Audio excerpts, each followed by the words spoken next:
Land titling act మీదన ఇప్పుడు EC ఇచ్చినటువంటి ఆదేశం చాలా కీలకమైనటువంటిది.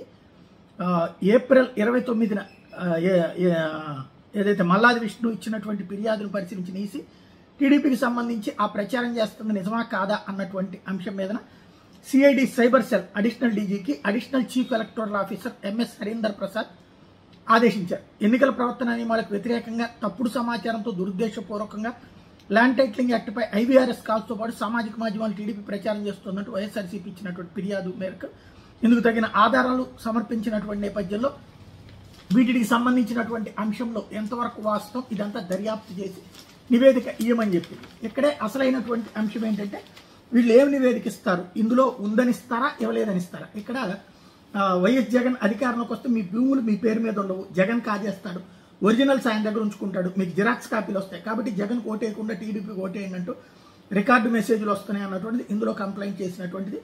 అట్లాగే ఎన్నికల కోడ్ అమల్లోకి వచ్చిన తర్వాత ఈసీ ఆమోదం లేకుండా ప్రచారం చేయడానికి వీల్లేదు. ఇట్లాంటి ఏదైనా సరే వాళ్ళకి ముందు చూపించాలి. ఈసీ ఎట్లా పడితే అట్లాంటి వాటికి పర్మిషన్ ఇవ్వదు, ఇట్లాంటి తప్పుడు ప్రచారాలు.